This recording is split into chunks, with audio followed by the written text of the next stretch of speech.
This is Gael Lecornec from the Brazilian Heritage Project. Today is Saturday, 16th of November 2013. I am in South London, in Vauxhall. This is an interview with Ricardo dos Santos, date of birth 11 of June 1948, in the city of Rio de Janeiro, Brasil. Aqui é Gael Lecornec do projeto Brazilian Heritage. Hoje é sábado, 16 de novembro de 2013. Estou em Vauxhall, em Londres. Entrevista com Ricardo dos Santos. Data de nascimento, 11 de junho de 1948. Cidade do Rio de Janeiro, Brasil. Ricardo, você poderia soletrar seu nome, por favor? Pois não. R-I-C-A-R-D-O. É o nome inteiro? Pereira, P-E-R-E-I-R-A, dos Santos, D-O-S-S-A-N-T-O-S. Ricardo, como é para você morar em Londres hoje? Uma pergunta difícil, né? Como é?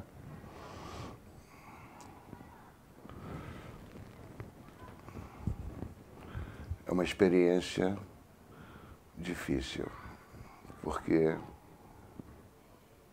eu moro em Londres há 30 anos e ainda me sinto um outsider.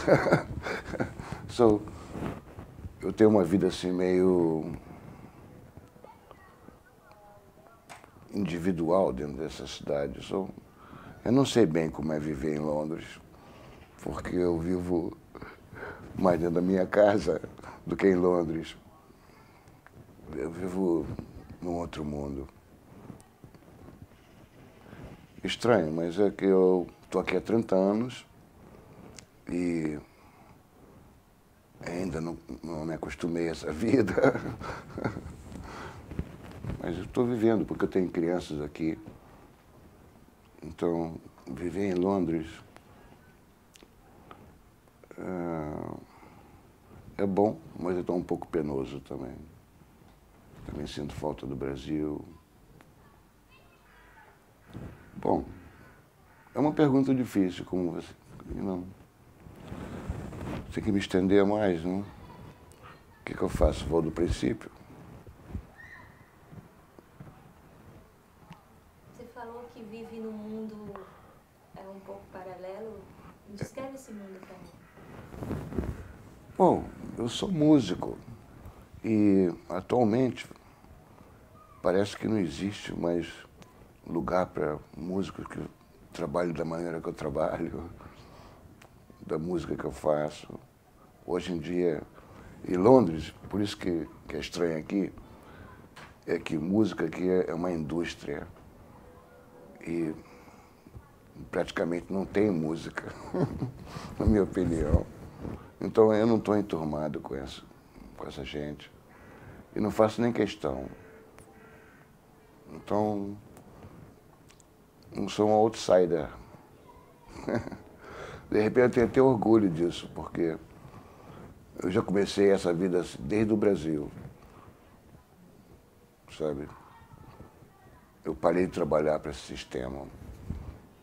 Eu não sabia, mas foi isso que eu fiz quando eu decidi pela música, porque quando eu era jovem, a música no Brasil era uma outra coisa, diferente do que é hoje em dia.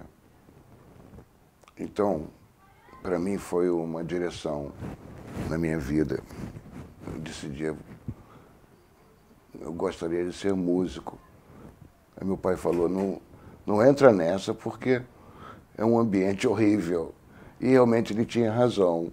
Realmente esse ambiente de indústria musical é horrível.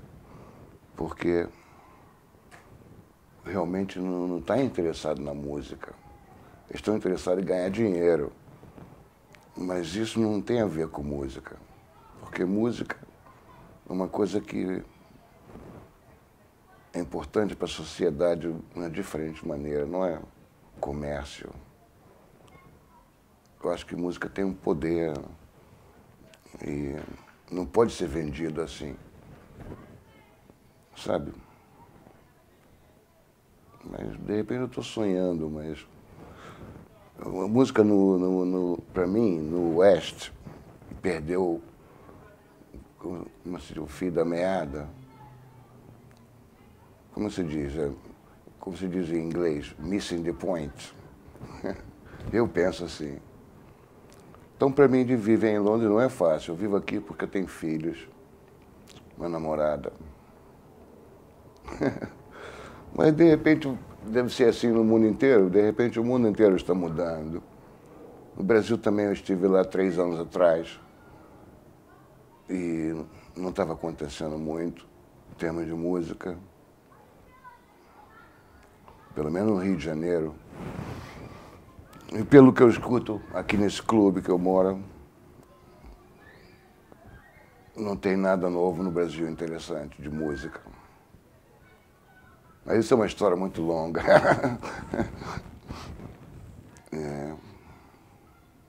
Então é isso, eu sou um outsider, muito proud.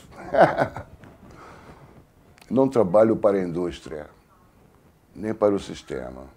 Por isso que eu sou pobre. Mas, o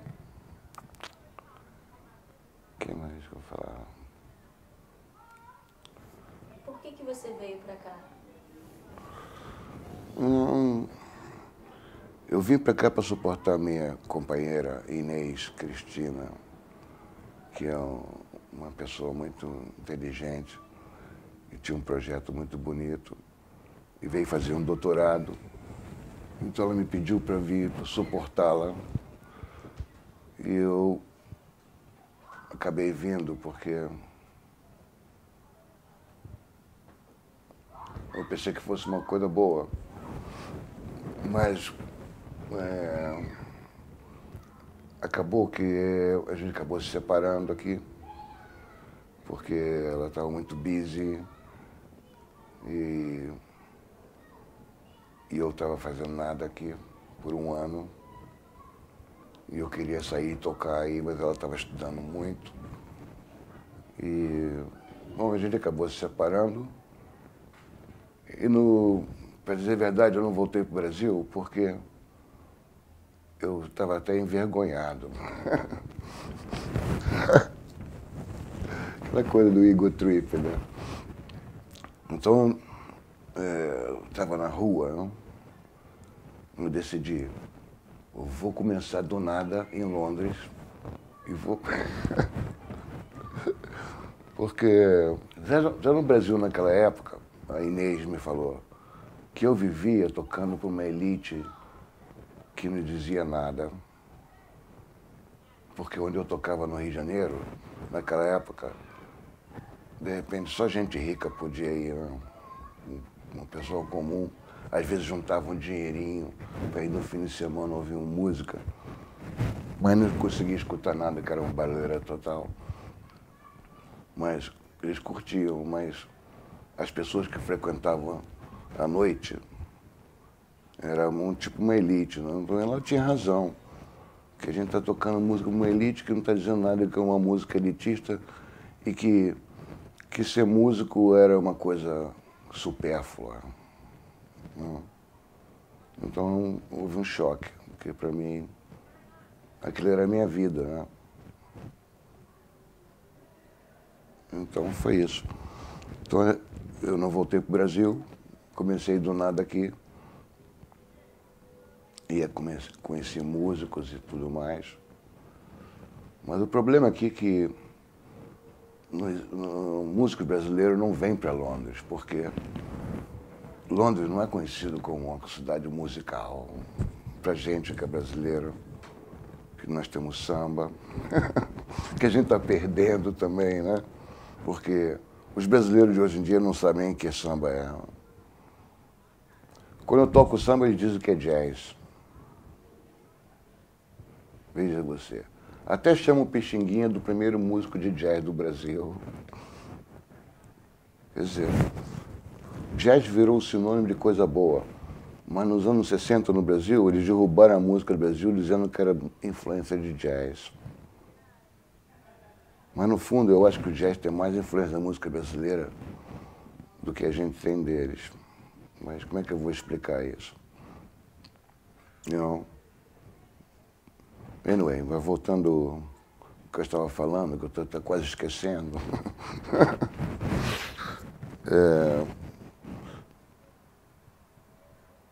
Eu saí do Brasil a primeira vez em 75, porque já não existia muita condição de trabalho no Brasil para músico, porque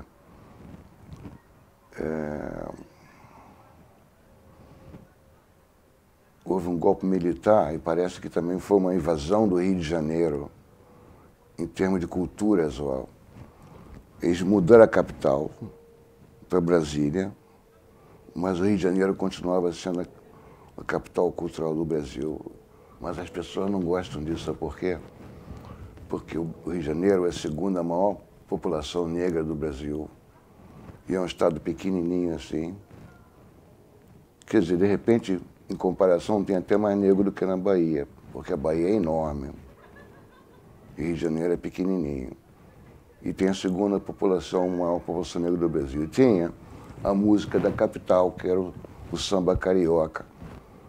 Então, foi um sucesso no mundo inteiro, e quando ficou um sucesso no mundo inteiro, chamaram de bossa nova, não sei o quê, e derrubaram, isso é alienado, jazz influenced. Mas a verdade é que antes daquelas músicas chamadas de bossa nova, no Brasil só tocava música americana e cubana, e clássico, e europeu. E, de repente, estava todo mundo tocando música brasileira e os caras falaram, isso não é bom, é alienado. Quer dizer, é mesmo... Para mim, que estava começando, não dava para entender. Então, eu pensava que existia alguma subversão. Como existia o golpe militar, então também existia uma subversão contra a música do Rio de Janeiro, porque... Mas qual é a razão? Só pode ser porque é influência negra, porque no Brasil existe um racismo enrustido e agora está ficando maior. Os caras querem fazer uma sociedade branca no Brasil burra que não existe, porque o Brasil é mulato, né? Machado de Assis, Edson Machado, Cartola. Não, esse aqui é o Brasil, Dom Pedro I, Tiradentes. Mas os caras querem acabar com isso.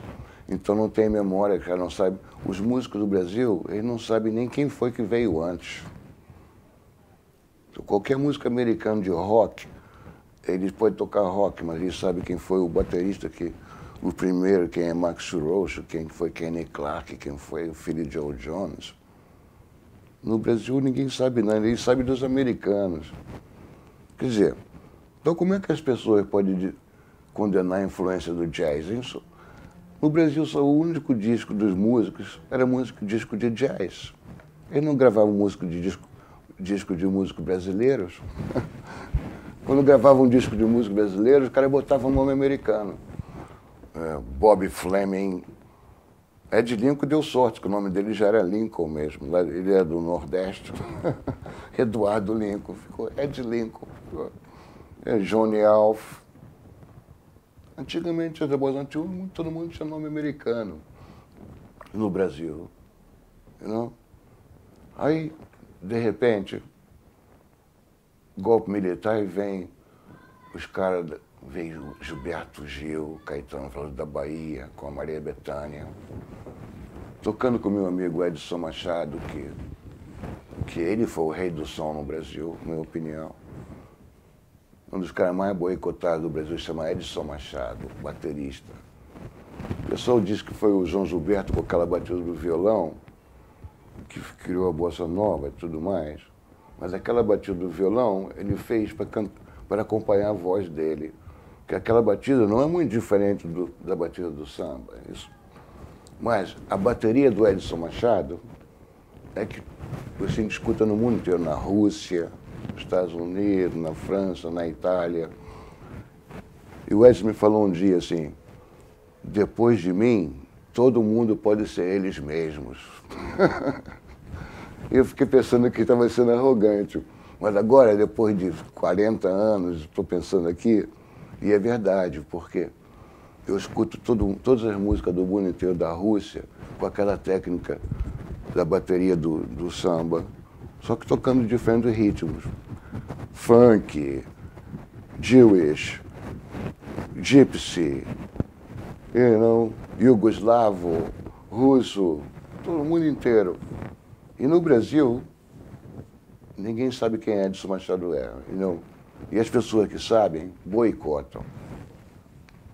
Então, por isso que eu estava dizendo, eu sou uma pessoa que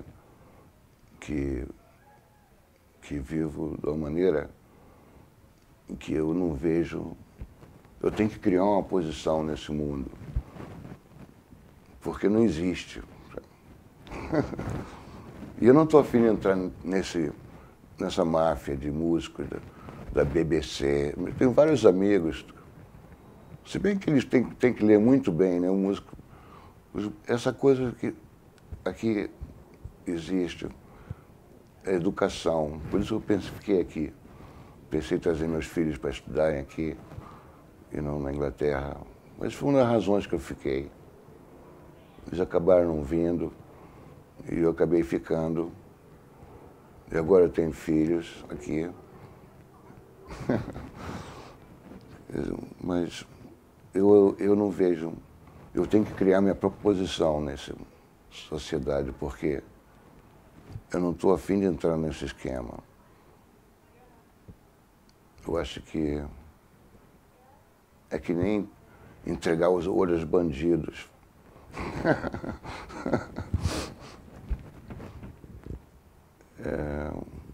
Todo mundo. Você vê aqui na Inglaterra, não existe líderes. No mundo inteiro, os líderes estão desaparecendo. Qualquer pessoa que tem um talento para alguma coisa que é contrário ao sistema, eles começam a desaparecer. Não.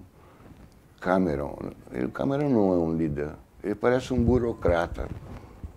E você vê no mundo inteiro está assim atualmente. Eles não querem líderes, porque não existe mais isso. Agora o mundo é uma companhia, uma companhia internacional. E não sei, esses diretores dessas companhias, eles não são bons para a gente. Todo mundo sabe. Agora todo mundo já sabe disso. Até a menina de 12 anos lá do Canadá estava falando disso na televisão russa. Estava dando aula de economia para os economistas, sabe? Quer dizer, é uma coisa que todo mundo sabe, mas ninguém faz nada para mudar. Porque não sei porquê. Acho que é medo. Mas então é assim, por isso que a vida aqui em Londres não é fácil. Que Londres é o lugar que eu senti o capitalismo mais assim, ó, na sua face. Mais do que Nova York, Paris, Rio de Janeiro, até São Paulo. Não? Por isso que eu não acho muito bom Londres. Agora, é bonito, né? Tem um monte de teatros, museus. Para quem quer estudar é bom. Se é que eles ensinam tudo, né? Porque aqui é uma coisa muito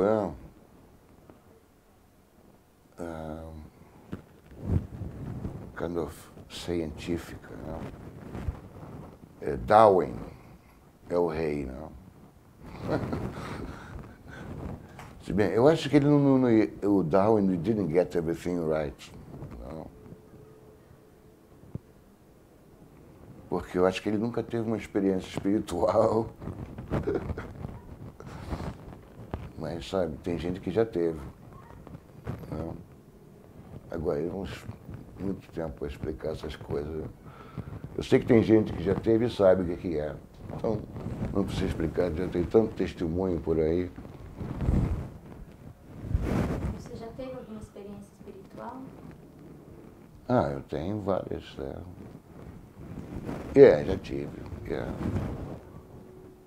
Atualmente é mais difícil, mas no Brasil eu tive bastante. Porque naquela época a gente era mais... Quando eu trabalhava no Brasil, talvez por ignorância, né? Porque eu descobri a música assim de repente. Foi depois de... Se bem que minha família sempre esteve escutando música. Vou tomar um pouquinho d'água. Não, sempre tinha música na minha casa. Meu pai gostava de cantar, minha mãe gostava de música, meu avô escutava música o tempo todo, música clássica. Aí eu estava sempre lá, deixa eu trocar a rádio. Aí ele trocava de volta para música clássica, eu tocava para a rádio JB. Eu queria escutar bossa nova, ele queria escutar clássico. Aí, mas se bem que naquela época, 58, quando o João Gilberto apareceu, eu tinha 10 anos. Todo mundo escutava aquela música, meu avô, meu pai, a gente. Todo mundo ia nas gigs, velho, middle age, e não gente jovem, porque a música pertencia a todo mundo. E então, de repente, quando eu fui para a escola, quando eu tinha 11 anos, fui para uma escola, como se chama, secundária, né? Até esqueci como se chama. Aí minha escola tinha era uma banda que eu já vi na minha vida. Minha escola tinha uma banda com piccolo, celesta, saxofone, trompete, trombone. E foi uma surpresa total para mim, que eu vivia na rua, na praia, ia da escola para a praia, da escola voltar para cá, botar nas minhas coisas, ia para a rua jogar futebol. Não. Então, quando eu cheguei nessa escola, eu vi aquelas pessoas um pouco mais velhas que eu, da minha idade, tocando instrumentos. Foi uma surpresa total para mim. Não? Acho que eu me senti um pouco decepcionado, que eu não sabia aquelas coisas. Né? Aí um dia, um cara da minha classe, a banda parou em frente a gente assim, eles estavam tocando uma música que era do Bat Masterson, uma série de TV americana. Então, os caras estavam tocando a música do Bat Masterson. Aí outro cara aqui do meu lado falou assim, ei, eu posso ler isso aí? Aí começou a cantar a música lendo. Eu estou pensando, poxa, como é que ele pode fazer isso? Se bem que eu também posso cantar a música e dizer que estou lendo. Não? Mas essas coisas me marcaram. Então eu queria aprender música. Mas minha escola era muito cara. Então meu pai pediu para eu mudar de escola, eu fui para a escola do governo. E na escola do governo não tinha uma banda tão boa como aquela. Só tinha bateria e cornetas, né? Trompetes sem válvulas, bugles. Né?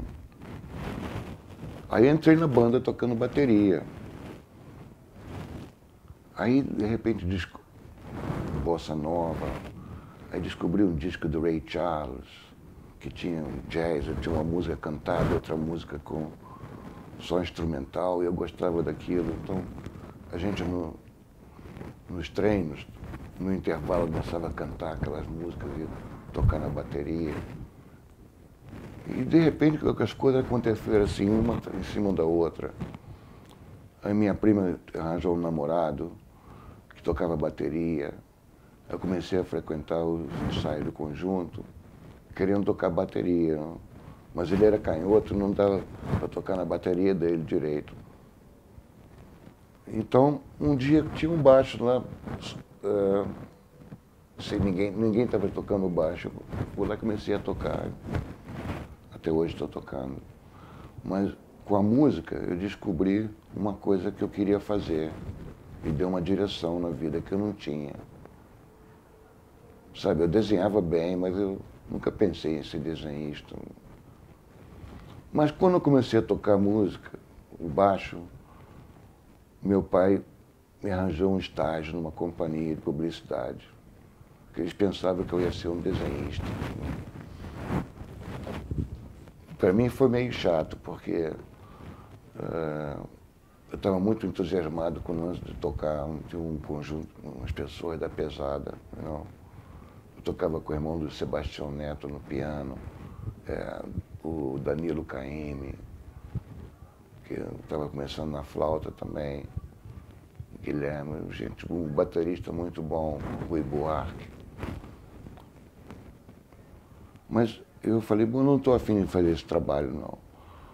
Mas os meus amigos falaram, não, esse é um trabalho bom, cara, dá dinheiro e é artístico também e tudo mais. Porque eu, quando descobri a música, eu descobri que os caras estavam improvisando dentro da estrutura da música. Quando eu descobri aquilo, para mim foi uma descoberta, assim, tipo, descobrir a roda, uma coisa assim, sabe? Que eu falei, esse aqui é o segredo, então eu posso tocar qualquer música, que eu tinha muito ouvido. Então, eu fazia gigs que os caras tiravam os baixistas mais experientes do que eu, porque eles gostavam da maneira que eu tocava. E às vezes até me emprestavam o instrumento deles para tocar gig. Então, eu estava meio curioso por que isso estava acontecendo. Não? Mas aí eu fui trabalhar nessa companhia. Eu fui aprovado, não? E nós ganhamos a conta do governo militar, o Castelo Branco. Eu ajudei eles a ganhar a conta do governo, trabalhando, tinha 15 anos de idade, 16, trabalhando dia e noite. Não? Aí, mas sempre querendo tocar, não? Chegava atrasado no trabalho. Mas eles gostavam de mim, não se incomodavam muito. Eu saía da companhia e ia ver música, ia ver o Edson Machado, não? Que aí eu já conhecia o Edson Machado. Porque o Edson Machado, quando nós estávamos no Rio de Janeiro, não tinha bossa nova, samba. Todo mundo tocava jazz. E quando o Edson voltava para o Rio de Janeiro, todo mundo voltava a tocar música brasileira. Essas coisas ninguém diz, mas eu vi isso, sabe? Todo mundo. Quando o Edson viajou, saiu do Brasil em 65, estava acontecendo tudo lá. Sabe, o som, ele tocava com... Tinha um monte de show na Boate de Jangadeiro, da Maria Bethânia, Nara Leão, Rosinha de Valença, Gilberto Gil. O Edson tocava todas essas gigs. Gilberto Gil e Caetano Veloso tinham chegado da Bahia e eu vi até o Edson pagando comida para eles. Que o Edson trabalhava todos os discos. Não? Edson sempre foi da pesada. E o Edson ajudava todo mundo. Onde o Edson andava, vinha aquela gangue de gente atrás dele. Músico, bandido, traficantes. E o Edson tinha um táxi que seguia ele para a noite, para todo lugar. E levava aquela gangue toda em tudo quanto é lugar, aquele táxi enorme. E a gente vai dando canja, todas as boates e tudo mais. E depois, no final da noite, o táxi levava o Edson lá no Meia, na casa dele. Aí o Edson viajou em 65 e acabou o lance. Não tem mais. Aí só dava... Aí começou Tropicália, aquela onda toda. E Milton Nascimento. Aí o samba parou. Sabe? Tinha, de repente, o Toquinho e Vinícius, mas o Toquinho já era uma outra jogada. Porque aqueles caras tipo Roberto Menescal, Ronaldo Bosco, então, eu sou muito bossa nova demais, porque, na verdade, o Edson Machado, ele tocava em tudo do samba. primeira vez que ele foi tocar no Rio de Janeiro, em Copacabana, ele já tinha 21 anos de idade. Mas já tinha feito samba no prato desde 49. A primeira vez que ele gravou foi em 54. Quer dizer, você vê, quando ele foi tocar em Copacabana, quem produziu ele foi o Elcio Melito, que era o baterista do Tamba Trio. No Beco das Garrafas, Bottles Bar. Foi ali que o Edson começou a tocar em Copacabana. E ele virou um sucesso total, né? Um dia disse até que ele casou com a atriz Odete Lara. O baterista Edson Machado casou-se com a atriz Odete Lara. Foi um problema na vida dele, porque ele era casado com 2 filhos. Aí o cara bota no jornal, né? O cara casa. Vou te contar, o que houve no Brasil foi muito, como diz o Miles Davis, foram os produtores que estragaram tudo. Sem falar na subversão, né? Porque agora já ficou provado que existia até agente da CIA trabalhando contra a música do Brasil, né? Já viram falar na internet sobre isso? Só que eles estão falando já nos anos 80, 70. Mas imagina na época da Bossa Nova, porque não existia só Bossa Nova, tinha Zequete e Cartola, porque a Nara Leão foi aquilo que lembrou o pessoal quem a Cartola era. Porque só quem sabia mesmo de samba que sabia quem Cartola era. Então a Nara Leão gravou a música do Cartola e todo mundo começou. O Cartola fez uma casa noturna e tudo mais. E não. Então naquela época tinha música no Hit Parade, com Edson Machado na bateria, tocando muito bonito. E tocando música de Zequete, Cartola, e no Hit Parade. Então, é isso que as pessoas não gostaram, sabe? Porque tem esse Brasil branco. Eu acho que só pode ter sido essa a razão, somando com a subversão americana. Né? Que todo mundo sabe que aquele golpe do Brasil foi na CIA. Né? Então, os caras estão dando golpe no Brasil desde que eu me lembro, eu não me lembro, mas desde o final da Primeira Guerra Mundial. Os caras prometem tudo. O Brasil manda soldados para proteger a democracia inglesa, que é uma mentira, nas 2 guerras. Os caras nem falam dos brasileiros que morreram aqui. Ok, não foram tantos assim como os ingleses, mas pelo menos os caras mandaram soldados dar para proteger uma democracia aí que estão dizendo que existia. Né? Porque naquela época, muita gente simpatizava com o nacionalsocialismo no Sul-América, nos Estados Unidos, porque estava todo mundo cansado de tirania. Então, quando pintaram esses socialistas, tinha muita gente que simpatizava com isso. Na verdade, muitos brasileiros não sabiam nem que lado que eles iam lutar. Você vê, até na Argentina os caras juntaram com os alemães. Quer dizer, antes de saberem que os caras estavam matando judeus e tudo mais, não. Mas, até nos Estados Unidos, você sabia que o Partido Comunista voltou para o Brasil, tanto graças aos americanos e ingleses? Porque quando eles ganharam a Segunda Guerra Mundial, eles eram aliados com os russos, e o Partido Comunista no Brasil, naquela época, estava banido. E eles fizeram uma pressão enorme para o governo brasileiro colocar uma embaixada, um consulado russo, soviético no Brasil. E o Partido Comunista voltou depois. Então como é que os caras vão fazer um golpe depois de 64 porque o Brasil está ficando comunista? Quer dizer, então esse mundo é muito misturado, é difícil. Então hoje em dia, o que a gente vai dizer para os nossos filhos? Por exemplo, eu estou dizendo aos meus filhos, nunca deixe o cara botar uma TIP dentro de você, para ter o seu documento.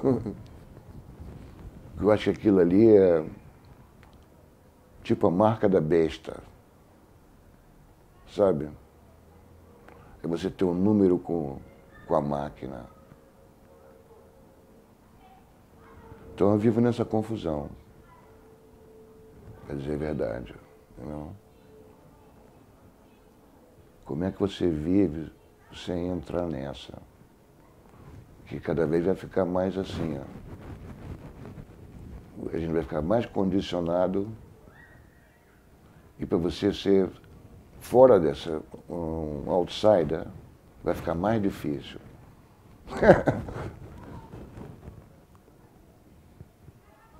Pode ter um break? É? Quer um break? Eu acho que sim. Eu estou perdendo o fio da meada. Não, não tem problema. Pode. É para perder o fio se necessário. É. Quer dizer, eu estou viajando aqui. Eu acho que é tipo... Sabe, a gente faz scripts. Você inventa uma história e você segue. E algumas vezes a sua história que você inventou não é tão interessante assim. Então eu tive vendo vários scripts, sabe? Quando eu era jovem, quando comecei a fazer música, quando eu descobri que a gente podia improvisar na estrutura da música, volto ao princípio de novo e posso ficar tocando a noite inteira, até a mesma música. Então eu descobri que a arte da coisa, sabe? Quer dizer, eu pensei que descobri.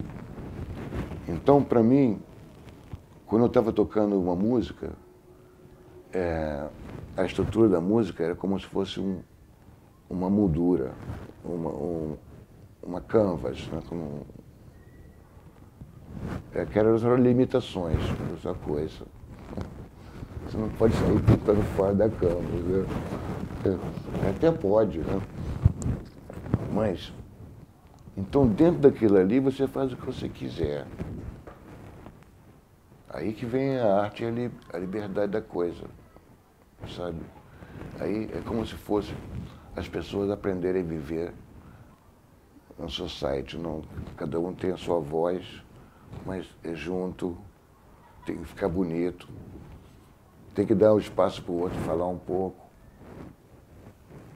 E tem um intercâmbio, sabe? Um escutar o outro e ir para frente. Isso eu achava da música, era assim, sabe? Que ensinava essas coisas para as pessoas. Se as pessoas tivessem essa disciplina, aprendiam um pouco mais de sensibilidade para outras coisas também, sabe? Mas acontece que a indústria musical não está nessa. Eles estão querendo vender mais. Como na época da Bossa Nova, os caras começaram a botar os caras mais bonitinhos no disco. Esqueceram todos aqueles músicos que vieram antes, fazendo a coisa, que tocavam mesmo. Né? Mas é um conjunto bonitinho de Minas Gerais, o outro do Paraná, o outro do Rio Grande do Sul. Mas os caras estão ainda aprendendo a tocar a música. Cara. Por que não faz um disco com os caras que já sabem tocar a música? Porque eles não são tão bonitinhos, tão velhos. Ou são negros. Pô, não sei porquê. Não? Eu sei que naquela época a gente tinha maestros negros, tipo Moacir Santos, Paulo Moura e outros. O professor do Rei era um negro, Padre José Maurício. Quer dizer, ok, no Brasil tem esses problemas de racismo, mas pelo menos existia outro. Não, Machado de Assis era um mulato, não? Pai da Academia Brasileira de Letras. Hoje em dia, eu tenho a impressão que escola de samba que não ensina música não é escola, tem que virar bloco. Só pode ser escola de samba se ensinar música. Então não pode se chamar de escola. Você sabe por que a escola de samba se chama escola? Porque eles caras ensaiavam numa escola.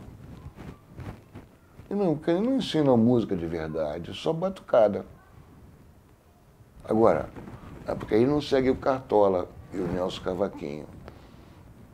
Porque se os caras da Mangueira estudasse a música do Cartola, do Nelson Cavaquinho, imagina se eles fizessem uma escola na Mangueira para estudar a fundo a música do Cartola do Nelson Cavaquinho.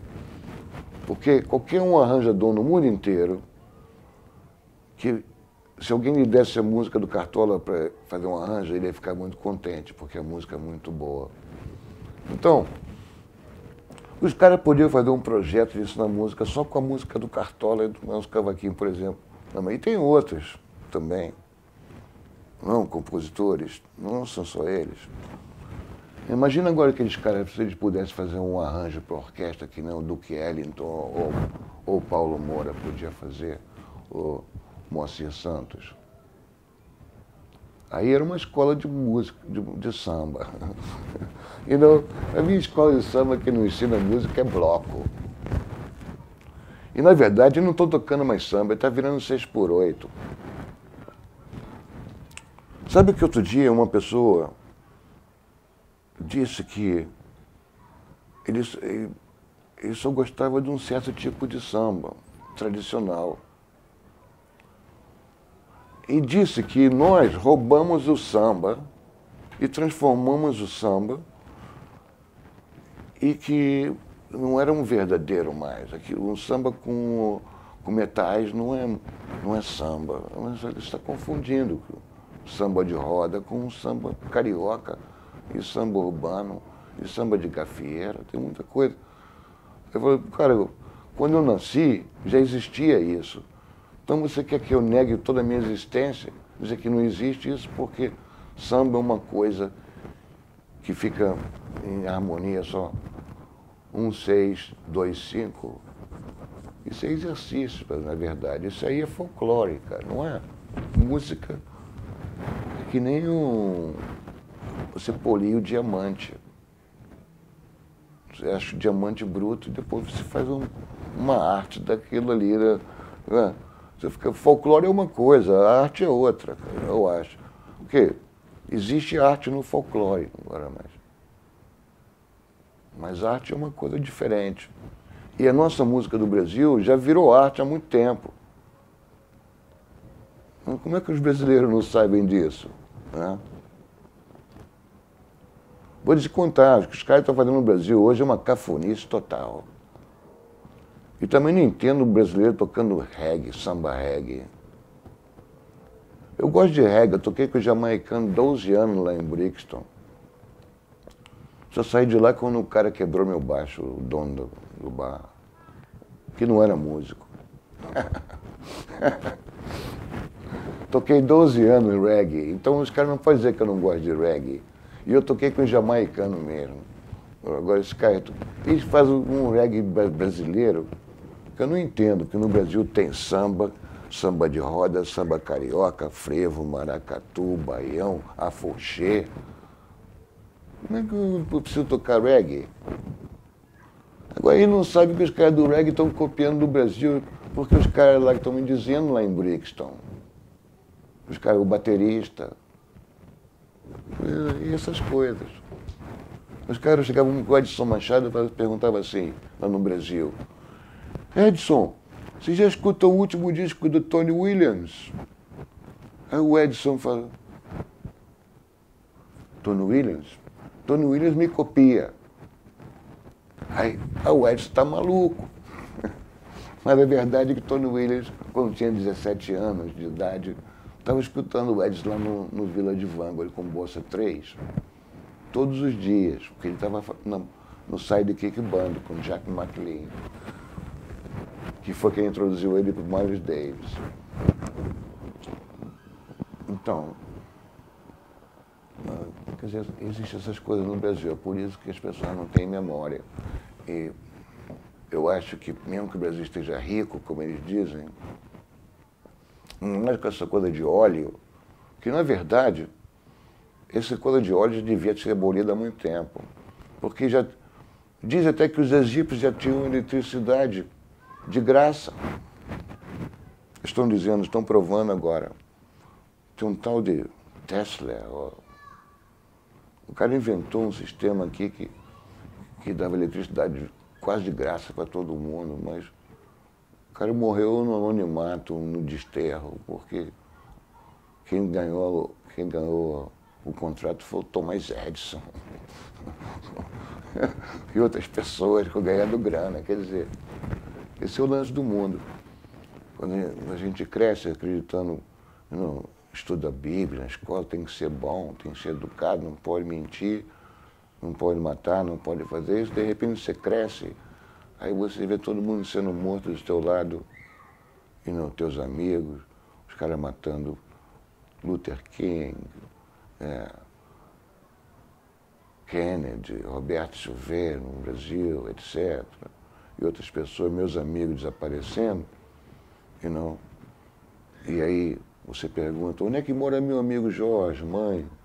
Não sei, de repente ele mora lá no morro, onde é que é isso?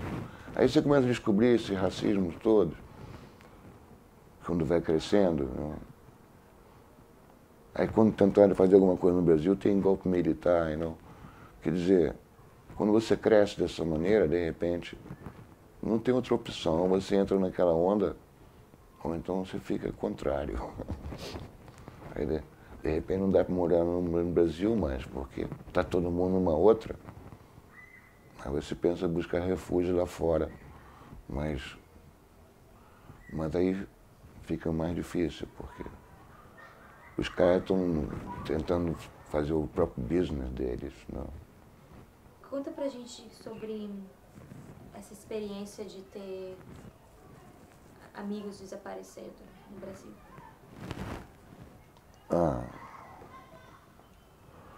Bom, a coisa que eu sentia mais devia ser medo, Por exemplo, se tem um amigo que te apresenta a sua primeira namorada, o cara é super da pesada, gente fina, o cara era campeão de tudo, remo, de basquetebol, voleibol, do clube, Aí no primeiro dia do golpe militar o cara desaparece, ninguém encontra o corpo do cara mais.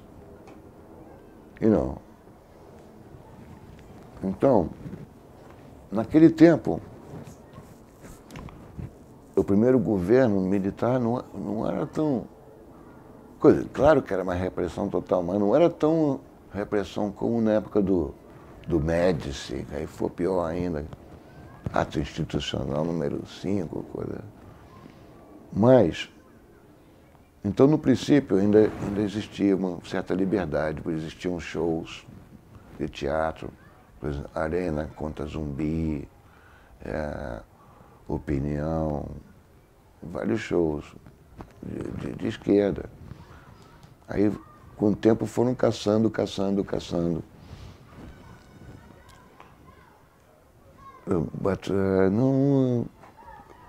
Não era só amigos desaparecendo, não. Mesmo antes do golpe militar, não sei bem a cronologia, mas eu acho que foi depois que fizeram o estado da Guanabara, sabe? Depois da capital, mudança da capital, fizeram o estado da Guanabara e tinha um governador, Carlos Lacerda. Todos os dias no Rio de Janeiro, no Rio Guandu, apareciam 11, 13 corpos, todos amarrados pelos pés, com arame. Quer dizer, não são teus amigos, mas é gente do povo, normalmente a maioria é negros.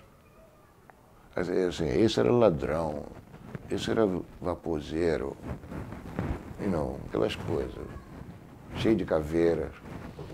Que eles estavam limpando o Rio de Janeiro, departamento de limpeza. Quer dizer, você já cresce num lance assim.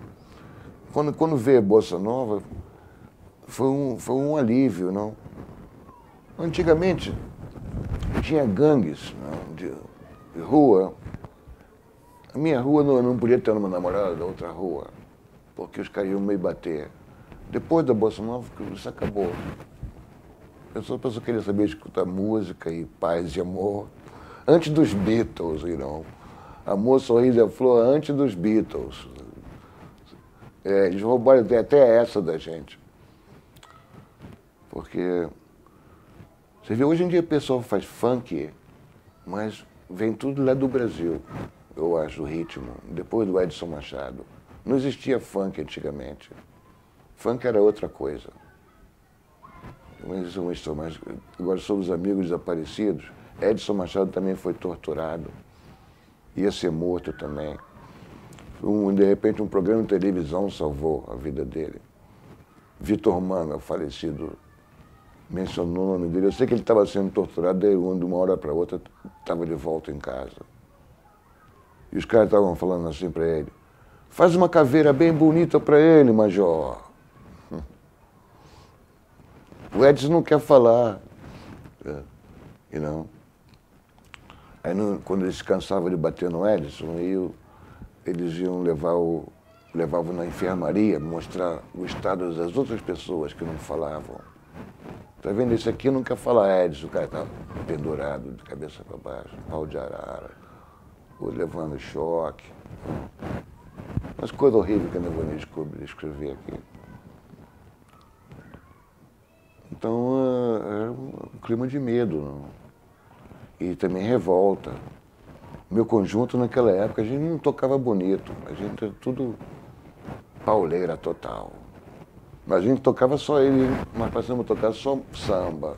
Mas os caras não sambam no samba, eles dizem que é jazz. Mas a gente só tocava samba, e improvisado, quebrando tudo. Nossa banda existia antes da banda do Hermeto. A banda do Hermeto nem existia ainda, que eu saiba. Na verdade, começou a aparecer quando nós fomos para São Paulo, em 71, por aí. Claro que ele já trabalhava em vários outros projetos, né, com o Hermeto, mas eu não concordo quando ele diz que a bossa nova era puro jazz. Eu acho que isso aí é uma mentira. Só se ele quer dizer que era black influence. You know? Eu não concordo. Porque, na verdade, eu acho que aquela música que ele faz é mais parecida com jazz do que o bossa nova. Na verdade, a bossa nova era mais brasileira até que chorinho, que samba. É mais brasileiro que é o Brasil naquela época. Já com outra ideia, sabe? Eu acho. Mas as pessoas ficam insistindo. Ou a bossa nova adotou a linguagem jazzística do piano, baixo e bateria. Aqueles críticos famosos do Brasil falando essas coisas, não. Uma mentira, porque na verdade só pode tocar baixo, piano, baixo, bateria, depois do Edson Machado botou o samba na bateria. Não foi copiando de jazz, não. Foi que de repente o cara abriu uma nova possibilidade e você pode fazer um trio tocando samba. E não só samba, pode tocar baião, pode tocar música cubana, etc., naquela técnica do Edson. Não. No Brasil os caras não descobriram isso ainda. Que o Brasil é um dos poucos países do mundo que tem uma música que começou do povo e que chegou na sala de concerto. E tem melodia, harmonia e ritmo. Tem esses lances, né? Você vai acompanhar, por exemplo, a música cubana que eles tocam aí, de repente tem de 2 acordes, cara, improvisando, tem um monte de riff. Claro que tem uns compositores cubanos que são da pesada, mas não aparece toda hora nos discos. Os óculos? Esqueci que eu estava com isso. Mas eu acho que isso tem que ser falado no Brasil. Nós temos uma música que é invejada no mundo inteiro. Os caras não conseguem tocar essa música aqui, por isso que eles não tocam. Você vê o lugar que eles respeitam mais essa música, de repente, é nos Estados Unidos. Que os caras sabem e respeitam música. Às vezes eu escuto os americanos tocando música brasileira melhor que os brasileiros. Não com o mesmo ritmo, mas o vibe, concepção. Com quem que você já tocou aqui em Londres? Aqui em Londres já toquei com quase todo mundo, mas já de uns anos para cá não vem tocando quase ninguém. Mas eu já toquei com... Bom, na verdade, muitos caras que eu toquei morreram. Eu toquei com um baterista americano chamado Clifford Jarvis. Bekim Seleko, da África do Sul.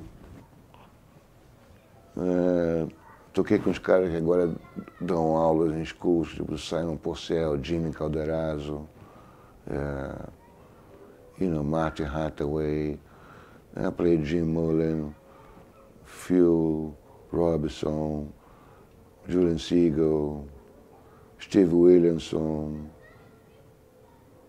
lots of people. But I'm not with anyone, really. Because they play jazz, you know. I mean, I don't mind playing jazz. Porque o jazz é uma música tipo primo do samba, sabe? Parece, é a música mais parecida com samba, a concepção. Então, para mim, não é muita dificuldade tocar samba e jazz. Se bem que as pessoas pensam que existe isso. Agora, você vê, eu toco jazz com os americanos e eles não reclamam de mim, mas quando eles tocam samba comigo, eles não podem. Esse aqui é o problema. Sabe, eu faço uma banda querendo tocar música brasileira e não acontece, porque eu nunca fico satisfeito, é meio frustrante. Mas os brasileiros não podem tocar na minha banda, porque não sabem música. Pelo menos os que estão aqui na Inglaterra. Quer dizer, eu toco, por exemplo, com o Josué, porque ele gosta do Cartola e tudo mais. Mas eu gosto de música instrumental. Os brasileiros aqui não têm condição de tocar na banda instrumental. A não ser que eles queiram realmente aprender e começar beat by beat e fazendo. Mas também ninguém faz nenhum esforço. Pelo menos eu estou aqui há 30 anos, poxa, ainda nem conheci o brasileiro que esteja comigo. É estranho, né? Dizem que eu sou, aqui nesse país, eu sou como é que se fala? Uma legenda. Legend. Ah, legend, Ricardo. Eu falei, não sou legend não, cara. Eu estou vivo, estou sem trabalho, quero tocar. E não, negócio de legenda não quer dizer nada. Sabe? Superstar. Pior ainda, superstar. Esse que é o problema da música. Tem muito superstar e pouca música. Sabe? Tem música que precisa de lantejola e luz, nego pulando de um lado para o outro, e danças. Pode suspeitar que não. E agora está ficando pior ainda. Agora parece até uma coisa do culto do diabo. Todo mundo fazendo sinais do diabo. De repente eles venderam a alma realmente. Claro, o cara para entrar nessa, ficar rico, é vender a alma, né? Imagina se eu fosse músico, eu tivesse todo fantasiado, vestido dourado, cheio de maquiagem, feito de tatu. Outro puta tatu, assim, bem. Realmente, meu pai estava com a razão. Esse ambiente musical não presta. Agora, por que não está ligado em música? Porque música é outra coisa. Eu não sei que música é uma expressão, é uma arte, é até uma ciência. E também, música tem poder até de healing. Sabe, tem gente que cura pessoas com notas musicais. E se a gente tocasse uma música boa, faria bem às pessoas. Tem uns caras que falam que muita música after Mozart, tudo vem do diabo. Sabe, você começa a botar muito terror na música, tipo Beethoven, dramas, guerra, blá, blá, blá, blá, blá. Aí ele vem Wagner, aquelas óperas de 4 horas. Não vou dizer quanto, eu quero nem saber. Muito longo demais e boring. Cheio de guerra e não sei o que. Eu prefiro Mozart. Agora, tem uns caras modernos que são da pesada, tipo Henri Dutilleux. Mas é verdade que tem muita música que te não faz bem à saúde. Tem muitos músicos de jazz que começam a fazer a música tão elaborada, ou reharmonizando a música da antiga, e botam uns acordes, que de repente está ficando sick, doente, e não sabe por quê. E está escutando aquele monte de nota que não tem razão de ser. Sabe? É verdade. Porque a música tem, sabe, você bota 200 mil acordes estranhos, tem que ter uma razão. Não é só para mostrar. Look, essa aqui é super clever. Clever, mas e o som? E o que faz o feeling no teu coração? Isso é que é o problema com jazz também. E que era com chorinho também, é música de competição, né? Quem que toca melhor aqui, tem que tocar 200. Toca essa aí, meu irmão, quero ver. É tipo, como falar, alterofilismo musical. Não, quem toca menos nota, quem mais que leva, quer dizer, já perdeu o ponto, missing the point. Como se fala assim em português? Perdeu o fio da meada. Uma coisa assim. Fala um sonho para o futuro. Abrir a cortina? Não, puxaram um pouquinho mais até. O sonho para o futuro é que existe uma revolução no mundo, que vai ser... todo mundo já sabe que as economias já estão todas falidas, que agora eles querem fazer assim, todo mundo com número. Então eu acho que nós temos que procurar outro sistema totalmente diferente, restauração, releitura. Releitura do passado para fazer melhor. E adotar essas coisas que não, como esse sistema do, acho que é Tesla, his name, que tem uma energia elétrica que não polui e que é de repente quase de graça para todo mundo. Só isso ia mudar o mundo inteiro. E já existe essa tecnologia, 200 mil anos. De repente os americanos já têm uma tecnologia também aprender, de repente eles aprenderam com os caras do outro planeta e não querem dizer pra gente por quê. Eles querem continuar com esse sistema. Então, o sonho que eu tenho, que eu gostaria, né, é que realmente mudasse isso tudo. E que realmente as pessoas...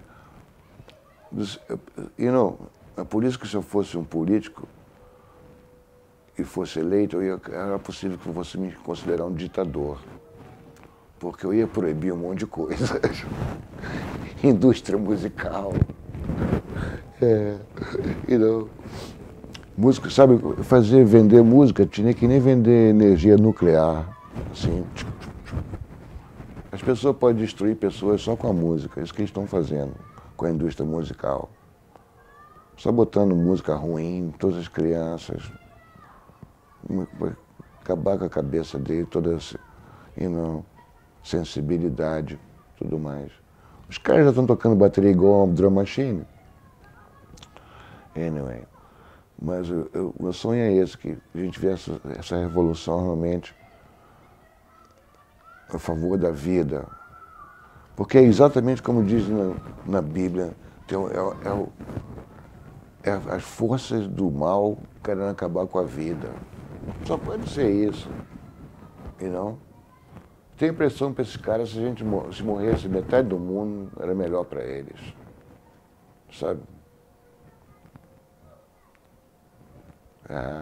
Então, esse que eu gostaria de ver, porque a gente tem crianças Eu fico preocupado com o futuro dos meus filhos, dos meus netos. Que vida é essa que a gente está aprontando para eles? Não? Parece que não é muito, para mim, parece horrível. E não, então, eu falo aos meus filhos, vocês têm que pensar agora, quando vocês estudam, no que você tem que haver uma revolução, tem que mudar, tem que arranjar um sistema que vai salvar isso e teus filhos também. Porque do jeito que está indo, não vai levar em nada, eu tenho a impressão que eles querem mesmo que a gente se destrua. Por isso que eles fazem a gente brigar muçulmano contra cristão. É tipo escravidão, né? Porque existia escravidão, os caras controlavam. Agora os caras já controlam assim, global, sabe? Por exemplo, um país é uma sociedade controlada por um governo. É como cattle, sabe? Rebanhos controlados por não sei quem. É como controlar a população para trabalhar para eles. Então eles não querem saber se a gente é muçulmano, se é cristão, se é judeu, nada. Eles querem mesmo que a gente brigue e se mate uns aos outros. Na verdade, acho que eles querem acabar com todo cristão, todo judeu, todo muçulmano. Eles querem gente que esteja no the New World Order. You know? New World Order of logic and science. Like Scientology or some shit like that. Sorry. A New World Order, It's the old order, Who is going the world order? Who is creating this world order? These groups, these cows, whatever, Bilderbergs and things. Esses caras é que fazem esses golpes no mundo inteiro. Não? Falou que dos seus filhos. Qual a sua relação com eles? Muito menor do que eu gostaria. Pelas condições, de repente eu mesmo criei. Né? Eu tenho muito pouco contato.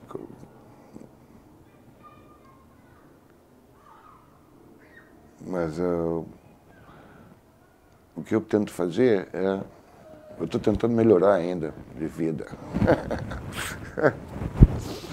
Por isso eu vou para Paris. Na verdade, eu não vejo minha posição em Londres. Eu nunca realmente me senti realmente at home. Por causa disso, que as pessoas não veem música como arte aqui. A música aqui é um job, sabe? Mas para mim, música sem arte, um filho, não existe. E não. Aqui, assim, eu quero fazer uma banda, ensaiar. Quem está pagando? Quanto? Aí depois o cara vai ensaiar 1 hora, ensaia 1 hora, toca, que eles leem bem, toca a música uma vez, ok, acabou o ensaio. Eles pensam que o ensaio é só ler a música, saber que música que vai tocar. Ok, I see the gig, who is paying? Did they feed you? When they give you a sandwich here in this country, the people say, man, they feed us. Feed us with a sandwich with white bread. Feed is like in Brazil, that I could invite my friend even to eat with me, with a bottle of wine. Essa é a diferença que existe no Brasil e Europa. O Brasil é muito generoso, pelo menos era. Agora não sei como é. Então, meus filhos,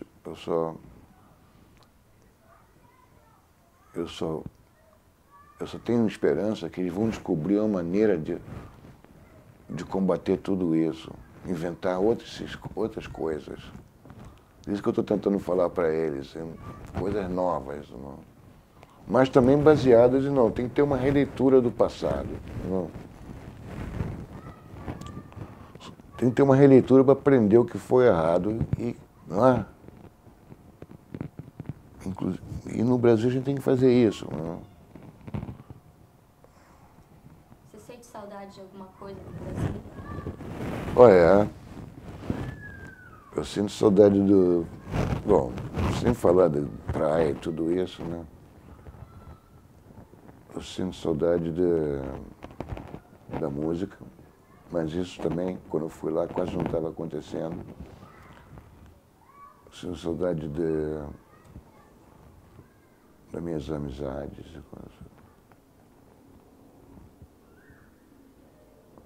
Eu sinto saudade daquele feeling que existia. Quando eu vim do Brasil, eu era mais romântico, sabe? Aqui embruteci muito. As pessoas ficam brutas aqui. Bom, se não ficar, porque é uma pessoa muito forte mesmo. Porque eu, por exemplo, mudei muito aqui. Eu sou muito grosseiro. Todo mundo aqui me acha muito grosseiro. Mas eu quase não gosto de nada. A minha música aqui, muito devagar. Quando eles tocam a música brasileira, eles não tocam direito. E eu não gosto do governo também daqui. Acho bem medíocre. Eu nunca vi um primeiro-ministro mais medíocre do que esse cara que está aqui atualmente.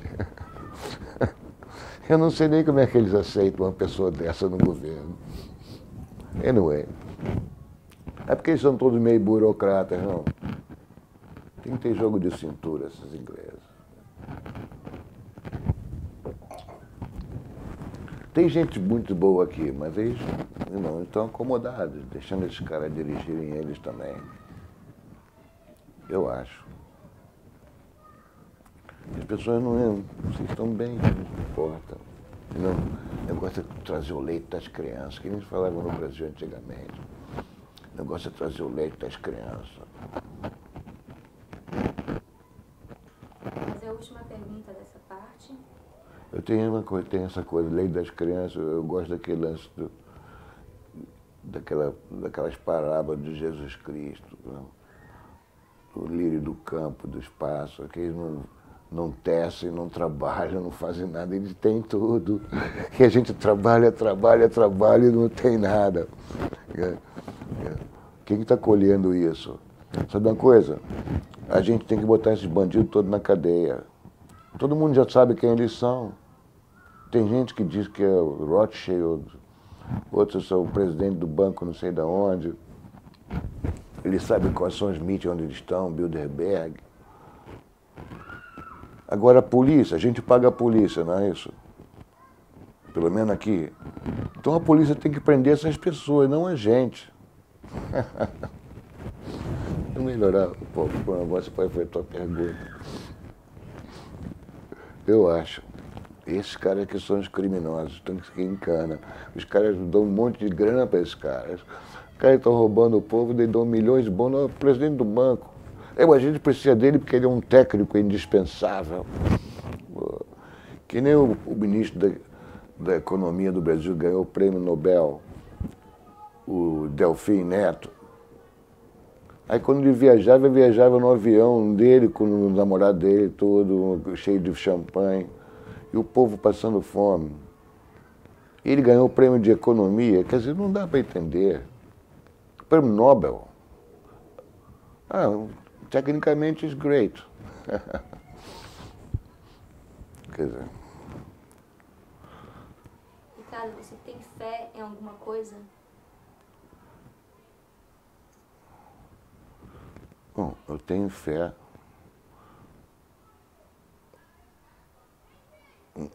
numa chama que eu acho que todo ser humano tem, que não pode deixar morrer.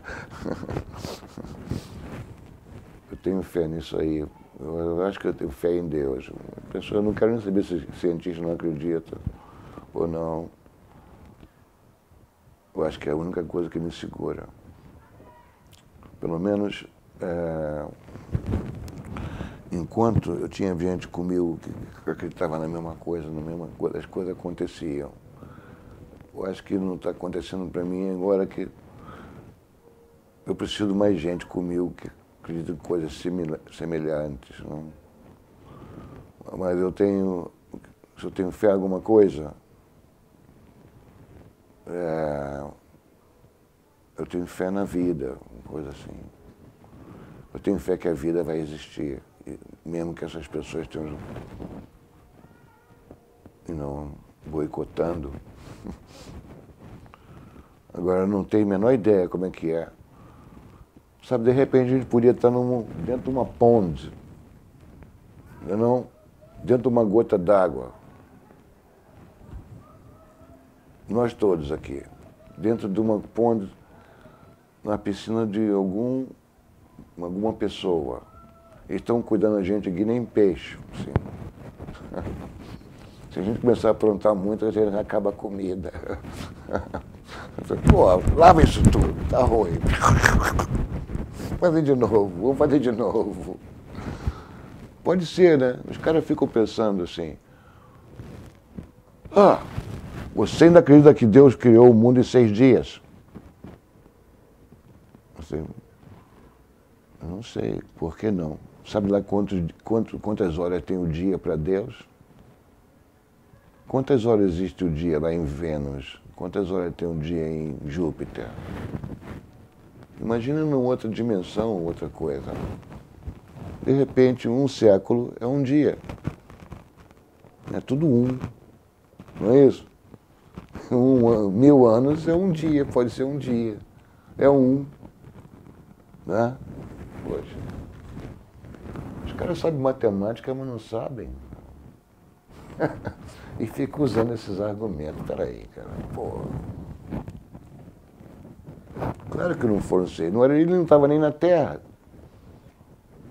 Se Deus criou o universo, ele não estava nem na Terra. Como é que ele vai contar 24 horas?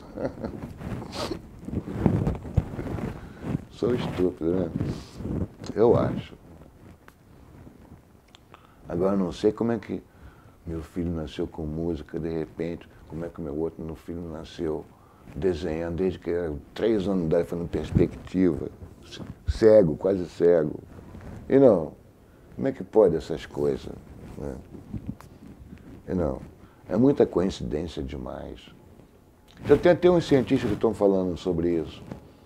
E depois que descobriu o DNA, essas coisas, eles falam assim, não, é muito perfeito demais, muita coincidência, é impossível que seja coincidência. É 1 milhão contra 1 em 1 milhão, chance de ser coincidência. E não, eu estou satisfeito por isso. Os caras estão descobrindo que não é bem como eles pensavam. E não. Então eu tenho fé que as pessoas vão descobrir essas coisas. E não mudar tudo. Porque do jeito que está, eu acho que eu não tenho fé nenhuma. Para mim, tudo bem que eu tenho 65 anos. Agora, nos nossos filhos, netos e tudo mais. Agora, viver na Inglaterra, falar sobre a Inglaterra, você pode viver aqui, se quiser estudar e tudo mais. Se você for músico, não venha para cá. A não ser que você vai estudar clássico. Os que também tá bom.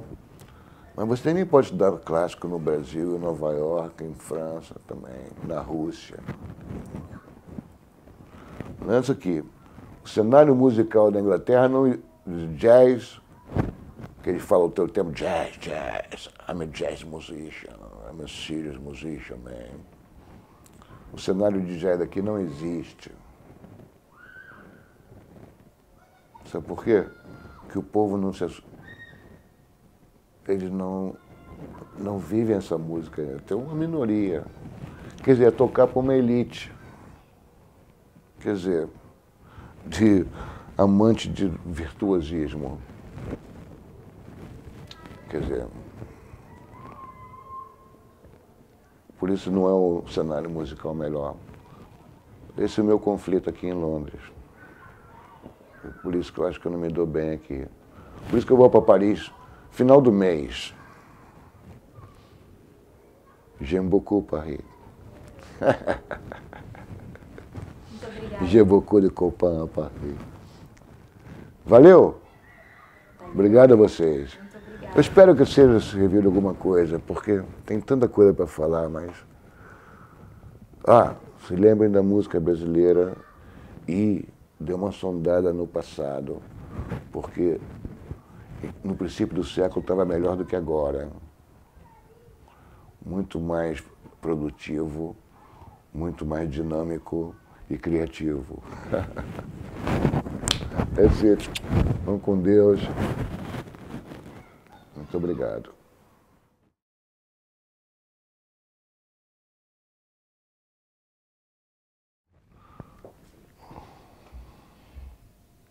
Ricardo, seu nome, profissão e como você se vê? Meu nome é Ricardo Pereira dos Santos. Minha profissão, eu estou suposto ser um contrabaixista. Mas eu sou completamente autodidata. Então, eu até hoje eu não me considero um músico realmente completo, profissional. E também eu não aprovo muito para músico profissional, porque os músicos profissionais estão fazendo um monte de lixo. Então eu sou um agente provocador da música. Essa é a minha profissão. Eu sou um subversivo, eu trago a música. Onde eu toco, as pessoas ficam contentes, até os músicos. Isso aí. Sou um provocador da música. Um promotor de música. Ricardo, Sim. quanto tempo você está aqui e como foi se adaptar a Londres? Bom, eu já estou aqui desde outubro de 84. Como que eu me adaptei? Porque eu sou um rato. E no horóscopo chinês, os ratos se adaptam. Deve ser por isso. Na verdade, até hoje não me adaptei muito. E não. Por quê? Por quê? Porque, como eu disse antes, não existe muita gente que faz a coisa que eu faço. E tem muitas coisas que eu não me adapto aqui. Eu estou nesse país aqui porque tenho filhos e tenho uma namorada e porque eu pretendo subir alguns steps para fazer alguma coisa que ainda não consegui fazer ainda. Aqui. É um ego trip. Eu tenho que completar alguma coisa aqui. Agora eu não sei, de repente eu estou aqui ainda porque eu tinha conhecido minha namorada Catarina. Mas eu também estou aqui muito pelos meus filhos. Porque meus primeiros filhos, eu já perdi contato no Brasil, eu sinto muito. E não quero que isso aconteça, mas, para dizer a verdade, eu ainda não me adaptei aqui. Eu me adapto, mas... sabe, eu sou feliz só estar vivendo no outro dia. Depois aluguei um quarto na casa dos indianos. Depois eu fui fazer um squat com um monte de músico de rock, uns loucos, uns alemães. E depois eu fui morar no East com um músico. E depois eu conheci a Marina, que foi a mãe dos meus filhos, que é da Venezuela. Na verdade, o meu contato com os ingleses assim, é mais profissional. E não tocando. Mas, em termos de intimidade, realmente, eu tenho com umas 2 ou 3 pessoas só. Da Inglaterra. Podia ter um pouco mais. Mas é que eu não sou muito social também. Mas a maioria das pessoas que eu transei aqui foram jamaicanos, ou americanos, ou de outros países. Se bem que eu trabalhei com um monte de música em inglês bom, mas é sempre assim, mais profissional, sabe? Ok. Vamos lá então para a próxima. Peraí. Eu não estava filmando não, né? Alguns ingleses que eram meus amigos, eles são vapores. Eu fumo com eles. Não pode dizer isso no filme, né? De jeito nenhum. Não vai ter nada de drogas. Não vai ter nada de drogas e... Esses são os meus melhores amigos ingleses. Claro, tem uns músicos, mas onde estão eles? Não. Eu também não estou no lugar que eles estão tocando agora. Eu tenho que ficar indo mais ao 606.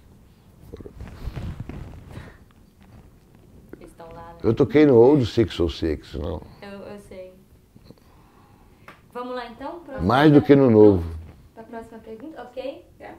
We're gonna roll the next one.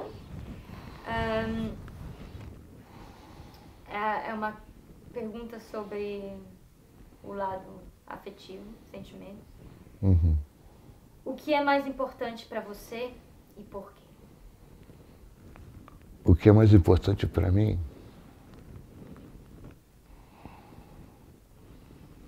Mas vai parecer fazer um clichê. Bom, eu aprendi que a coisa mais importante realmente é amor.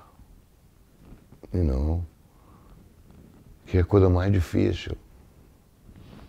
E não respeitar todo mundo, teu próximo. E não... Eu acho que é a coisa mais importante mesmo. Eu acho que é a maior revolução quando isso acontecer, né?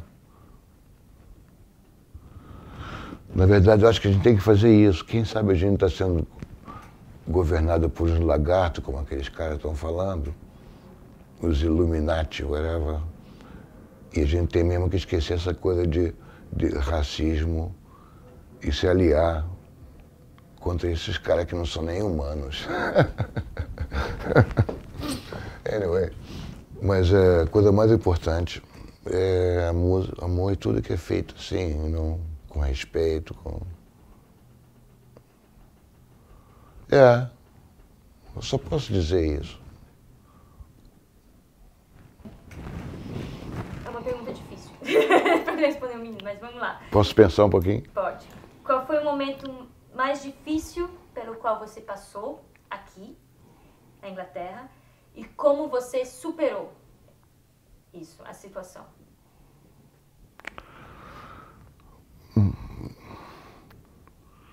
Bom, o mais difícil é difícil saber porque houve 2 momentos mais difíceis. O primeiro foi quando meu filho disse que não vinha do Brasil, que eu fiquei 5 anos. O meu projeto era receber residência e trazer meus filhos para estudarem aqui, porque no Brasil, naquela época, não era bom. E eu via umas possibilidades aqui, e quando eles decidiram não vir. Aí o segundo momento mais difícil foi depois que eu estava vivendo com uma outra mulher e tive 2 filhos. E E foram filhos assim, que não foram por... Nenhum filho meu nasceu por acaso. Foi tudo sempre planejado, assim, que a gente queria os filhos. Inclusive esses, porque a mãe dele pensava que não podia nem ter filhos. E eu falei, não, isso aí tá errado. E eu mostrei para ela que estava errado. Nós tivemos 2 filhinhos que eu adoro, mas depois que nós tivemos filhos, ela pensou que eu não era responsável bastante, porque eu era um músico, dormia tarde, não acordava cedo. Eu levava para a escola de manhã. E ainda que eu pensasse que eu podia aprender, eu acho que a gente não aprende na base da discussão, a gente aprende com diálogo. Então eu podia me dar um tempo, um mês, 2, de repente eu podia aprender a acordar cedo. Eu, por exemplo, agora estou acordando cedo. Mas sei que eu fui mandado embora. Então esses foram os momentos mais penosos para mim. Primeiro porque eu fiquei aqui na Inglaterra, que eu nunca pensei em viver na Inglaterra na minha vida. Eu acho que nenhum músico brasileiro pensa em viver na Inglaterra, porque aqui não tem música. Tem música comercial, ou então clássico, por uma elite. Então eu fiquei aqui porque pensei que ia ser bom para meus filhos, para estudarem aqui, porque as escolas são muito boas. Então, quando eles não vieram, para mim foi um grande baque. E agora é a separação, etc. Foram os piores momentos. Como você superou? Primeiro foi muito difícil. A primeira coisa que me salvou foi um amigo que me disse, faz meditação. Aí eu falei, mas eu não sei como fazer isso. Ele falou, bota uma vela e tenta esquecer de tudo, só focaliza naquela vela. Se você puder, esquece até da vela. Não se lembra de mais nada. E deixa tua cabeça botar as coisas no lugar sozinho. Aí eu fiz isso um dia e salvou a minha vida. Eu só fiz isso um dia. Mas eu recomendo para todas as pessoas, meditação. Me salvou. E música, né? Comecei a tocar de novo. Isso, meu sonho, que me mantém.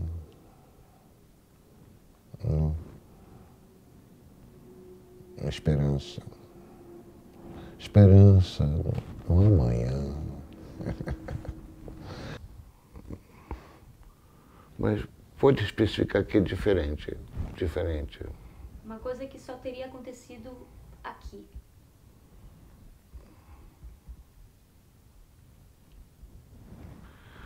Bom, essa é uma pergunta mesmo difícil. Uma coisa que só teria acontecido aqui. Bom, só o fato de eu estar 30 anos nesse país é uma coisa diferente que é completamente inesperada na minha vida. Mas uma coisa excitante que aconteceu aqui, não existe muitas coisas excitantes. Nesse país não tem nada excitante. Não podemos falar de sexo nesse filme. A coisa mais excitante é descobrir que, apesar de toda essa frieza que existe, e dinheiro, e monetarismo, e que você não encontra pessoas que têm coração e que, de repente, te surpreendem, sabe? Que te fazem feliz. É um gesto, encontrar amigos de outras partes do mundo que se identificam com você só por causa da música. E, sabe, às vezes falam com uma língua completamente diferente. Aí quando você toca, tem aquela coisa, você, irmão, brother, não, essas coisas.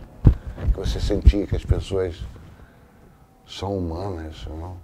Apesar disso tudo aqui, que aqui parece bem mecânico, muito monetarista. Mas você ainda descobre essa surpresa, de repente você vê aquela pessoa, que você encontra um monte daquelas coisas, né? Hey mate, where are you from? Mate. Você fica assustado, né? Aí você vê um cara desse, você deve ser um redneck. Lá o cara vê um cara musical, mostra que ele é um ser humano igual você. Então essas coisas são excitantes, porque realmente não tem nada excitante para acontecer na Inglaterra há 30 anos, desde que eu estou aqui. Eu não vou a futebol.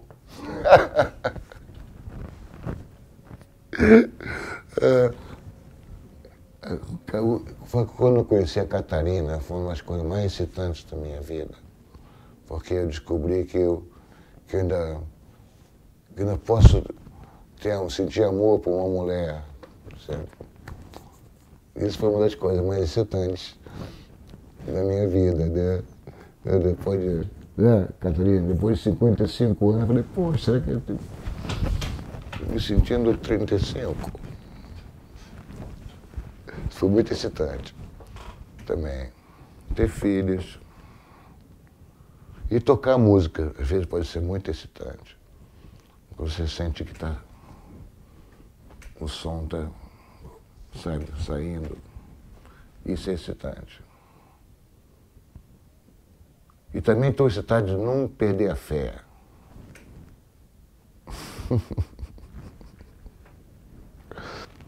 Uma coisa que você gosta sobre Londres?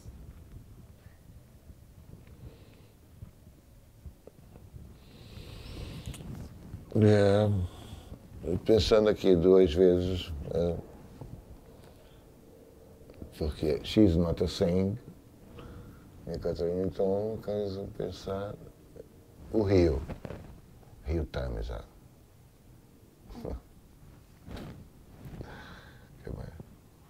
Certamente Notre Dame. O Rio. Tá ótimo, corta. A última pergunta, finalmente. Você responder de uma forma concisa, em menos de 1 minuto. Pode gravar, tá? Ricardo. Sim. O que é a vida? O que é a vida? Essa é a pergunta mais difícil.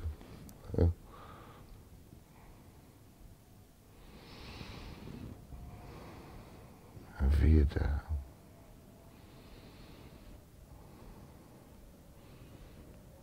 A vida é a coisa mais bonita que existe. Não? A vida.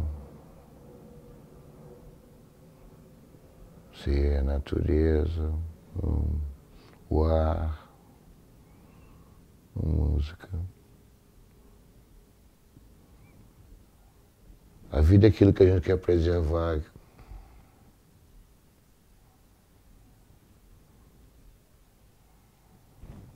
Não é?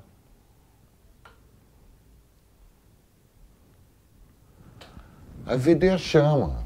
A vida é a gente.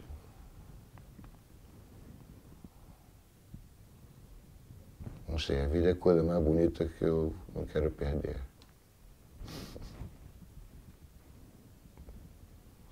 É difícil falar sobre a vida. A vida é amor.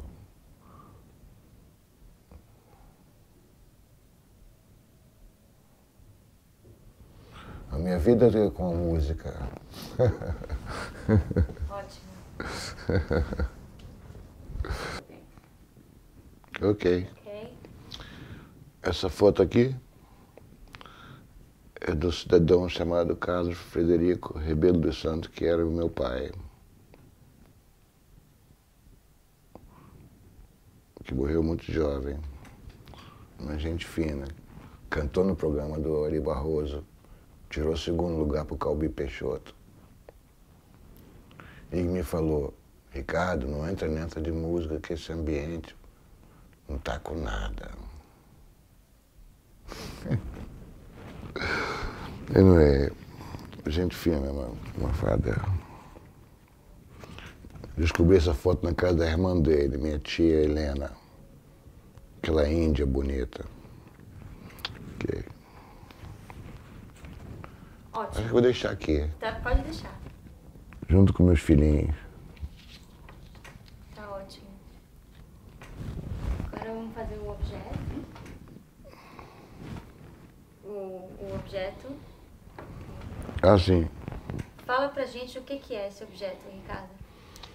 Esse arco aqui, na verdade a história é mais longa ainda. Esse foi um dos primeiros arcos que eu experimentei na minha vida. Foi feito pelo Enrico Zottolo, um italiano que trabalhava lá no Rio de Janeiro. E esse arco estava no estúdio do Bill Horn por muitos anos. E eu toquei com ele, que eu não tocava, só tocava pizzicato. Aí de vez em quando tocava com arco. E foi um dos primeiros arcos que eu toquei na minha vida. Aí depois, quando eu voltei no Brasil, em 1980, eu comprei um arco lá, mas quando eu descobri esse arco na casa do meu amigo Ricardo do Canto, a gente trocou. E eu guardei aquele careca, tá com o mesmo cabelo que eu trouxe do Brasil ainda, mesma peça aqui essa peça aqui é de um arco alemão, mas eu guardo porque é um bom arco. Preciso de cabelo, mas agora eu toco arco alemão, não toco mais francês. Aqui é um arco tipo francês. Agora eu toco arco tipo alemão, então esse aqui tá só de lembrança. Meus tempos do Brasil.